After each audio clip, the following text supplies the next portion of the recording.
அரசாணிக்காய் வந்து நாங்கள் வந்து அரசாணிக்காய்ன்னு சொல்லுவோம். மஞ்சள் பூசணிக்காய் அதை வந்து ஒரு கப் எடுத்து வச்சுருக்குறேங்க. ஒரு 1/4 கிலோவுக்கு மேலே வரும். வெங்காயம் வந்து ஒரு 10-20 சின்ன வெங்காயம் வந்து ரெண்டாக கட் பண்ணி வச்சுருக்கிறேன். 3 பல் பூண்டு வந்து குட்டி குட்டியாக நறுக்கி வச்சுருக்கிறேன். 2 பச்சை மிளகா, தாளிக்க கருவேப்பிலை, அப்புறம் தேங்காய் வந்து ஒரு 2 ஸ்பூன் தேங்காய் எடுத்து வச்சுக்கிறேங்க. தேங்காய் பால் எடுக்கிறதுக்கு. நான் பொரியல்லாம் அப்படியே போட்டுடலாம். இது குழம்பு வைக்கிறதுனால கொஞ்சம் தேங்காய் பால் எடுத்துக்கலான்னு போட்டு வச்சுருக்கிறேன். கொத்தமல்லி தழை கொஞ்சம், குழம்பு மிளகாத்தூள் 1 ஸ்பூன், ஒரு சின்ன ஸ்பூனில் 1 ஸ்பூன் எடுத்துருக்கிறேன். சாம்பார் தூள் ஒரு 1/2 ஸ்பூன் எடுத்துருக்குறேங்க. மஞ்சத்தூள் வந்து ஒரு 1/4 ஸ்பூன் எடுத்துருக்கிறேன். ஒரு தக்காளி வந்து ஒரு மீடியம் சைஸ் தக்காளி நறுக்கி வச்சுருக்கிறேன். இது வந்து இந்த பாத்திரம் வந்து இன்றைக்கி தான் யூஸ் பண்ண போகிறேன். அதனால் கொஞ்சமாக நெய் வச்சு எல்லாம் ஸ்ப்ரெட் பண்ணிக்கலாம்.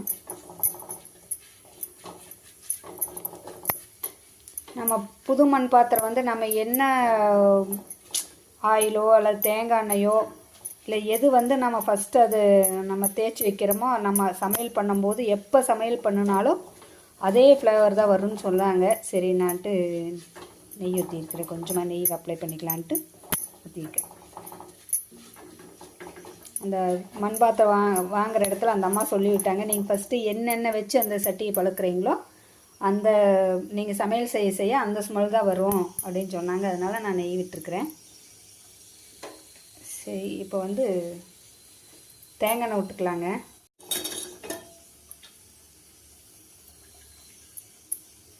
ஒரு 2 கரண்டி விட்டுக்கிறேன்.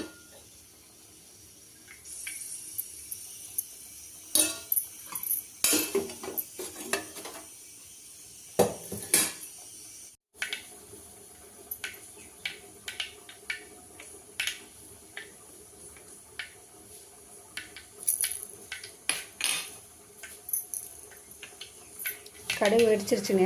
கொஞ்சோண்டு வெந்தயம் போட்டுக்கலாம்.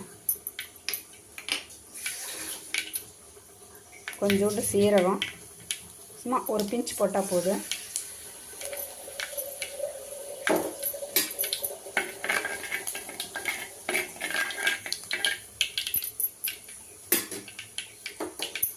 வெங்காயம் போட்டுடலாம்.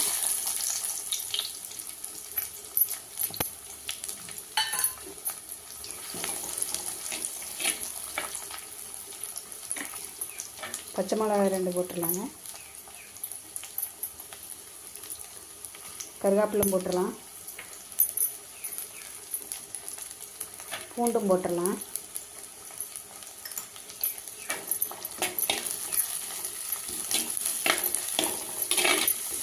வெங்காயம் கொஞ்சம் வதங்கட்டுங்க.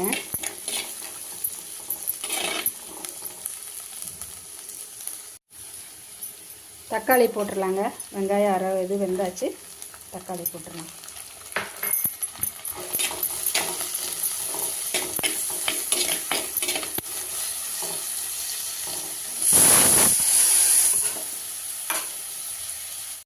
தக்காளி வதங்கிறதுக்கு கொஞ்சம் கல்லுப்பு போட்டுக்கலாங்க. கொஞ்சமாக சேர்த்துக்கலாம், அப்புறம் பார்த்துட்டு அப்புறம் சேர்த்துக்கலாம்.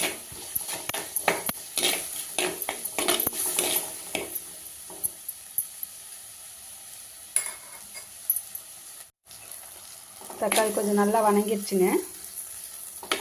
நல்லா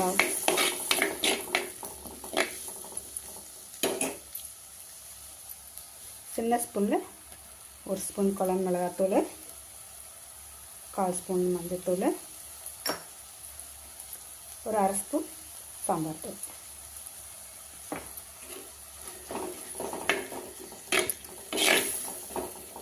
இந்த பொடி கொஞ்சம் பச்சை வாசம் போட்டுங்க. இப்போ ஒரு 2 நிமிஷம் ஆயிடுச்சு. நம்ம அரசாணிக்காய் எடுத்து கொட்டிடலாம்.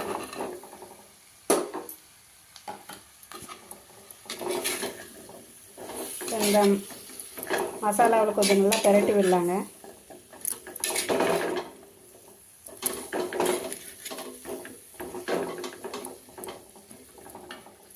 நல்லா கலக்கி விட்டுட்டேன்.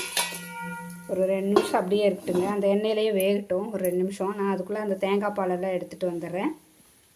இது பாருங்கள், ஒரு சின்ன நெல்லிக்காய் சைஸ் புளி நான் ஊற வச்சுருக்கேன். நான் அது சொல்ல மறந்துட்டேன். அதனால் கொஞ்சம் தண்ணி ஹீட் பண்ணி கொஞ்சம் ஊற வச்சுருக்கிறேன். இதை நல்லா சாறு எடுத்துக்கிறேன், கரைச்சி எடுத்துக்கிறேங்க. எடுக்கலாங்க. 2 நிமிஷம் ஆயிடுச்சு.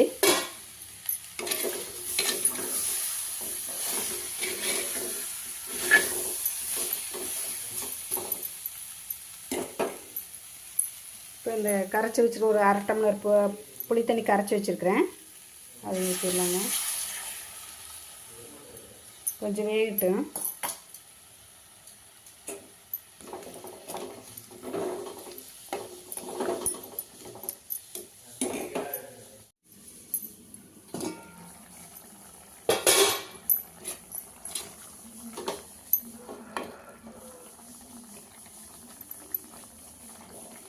வெந்துருச்சுங்க.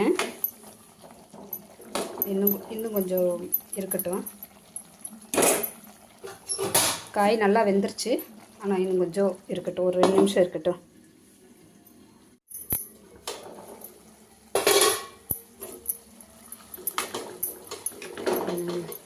நல்லா வெந்துருச்சுங்க. இப்போ தேங்காய் பால் ஊற்றிடலாம்.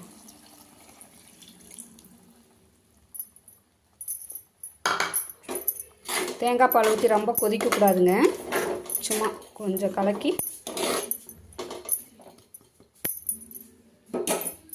ஒரு நிமிஷம் மட்டும் இருக்கட்டும்.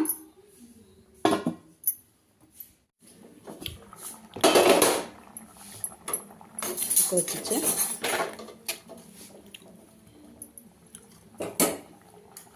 இப்போ கொஞ்சோண்டு வெல்லம் போட்டுக்கலாம்.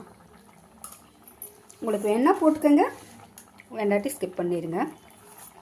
காரம் அப்படித்தான், உங்களுக்கு தேவைன்னா கொஞ்சம் காரம் போட்டுக்கோங்க, இல்லைன்னா பச்சை மிளகாயோ இல்லை மிளகாத்தூளோ அளவாக சேர்த்துக்கோங்க. இப்போ மல்லி இலை தூவிடலாம்.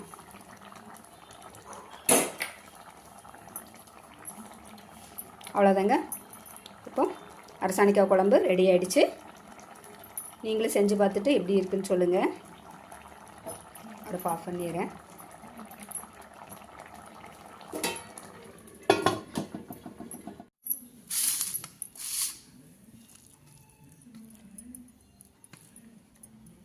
சுடுது.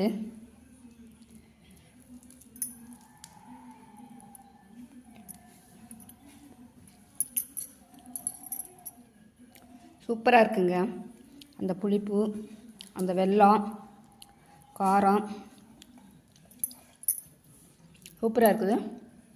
நீங்களும் செஞ்சு பார்த்துட்டு எப்படி இருக்குன்னு சொல்லுங்கள். கமெண்ட் பண்ணுங்கள், லைக் பண்ணுங்கள், ஷேர் பண்ணுங்கள். ஓகே, சப்ஸ்கிரைப் பண்ணி பாருங்கள். Okay, thank you all.